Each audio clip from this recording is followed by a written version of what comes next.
जैसा कि आप सबको पता है कि कल शाम को मैंने ट्विटर के माध्यम से ये बताया था कि आज सुबह 10 बजे मैं ईडी पर एक बहुत बड़ा एक्सपोजे करने वाली हूं।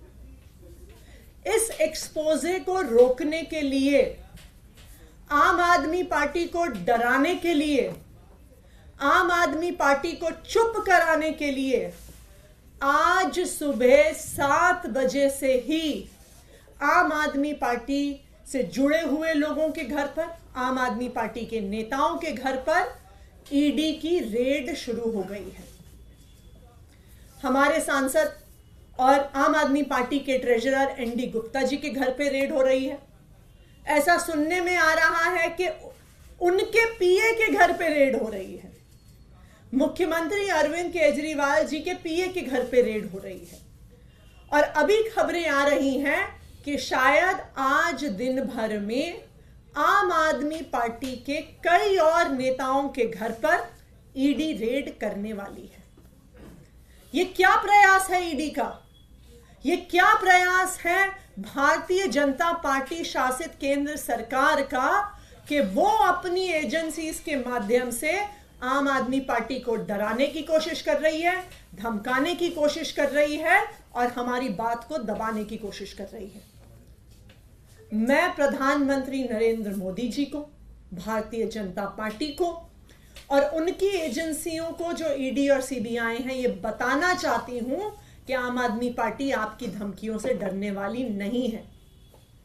पिछले 2 साल से इसी तरह आम आदमी पार्टी के नेताओं को डराया धमकाया जा रहा है। इस तथाकथित शराब घोटाले के नाम पर कभी किसी के घर छापा पड़ता है, कभी किसी और के घर छापा पड़ता है, कभी किसी को समन आता है, कभी किसी को गिरफ्तार किया जाता है। लेकिन इस 2 साल के इन्वेस्टिगेशन में अभी तक ईडी को कुछ नहीं मिला है।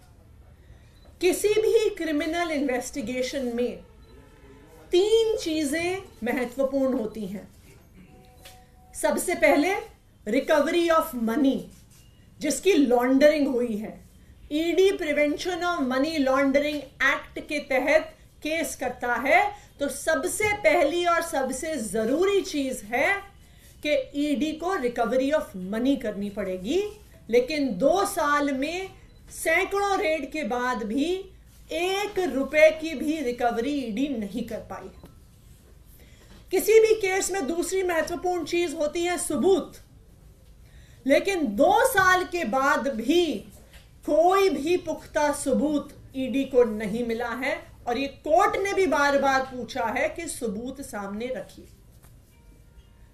किसी भी केस में तीसरी महत्वपूर्ण चीजें होती हैं स्टेटमेंट्स, यानी कि गवाही। ईडी का जो सारा केस है वो सिर्फ और सिर्फ गवाही पर, और कई गवाहों को, कई अक्यूज्ड को सरकारी गवाह बनाकर और उन्होंने जो स्टेटमेंट्स दी हैं उसके आधार पर बना हुआ है। और आज जो मैं खुलासा करने जा रही हूं वो आपको यह दिखा देगा कि ये सारी स्टेटमेंट्स फर्जी हैं, कि ईडी ने सारी स्टेटमेंट्स में फर्जीवाड़ा किया हुआ है।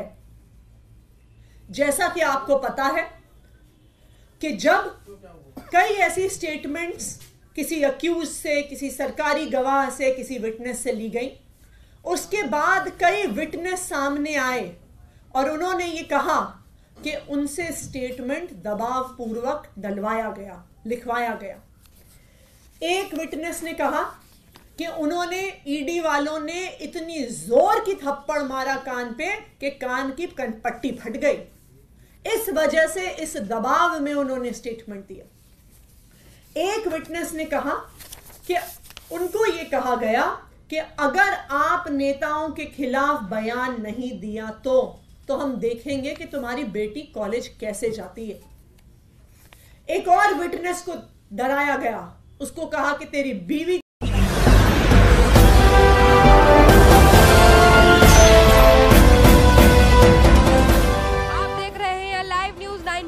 राष्ट्र सबसे पहले।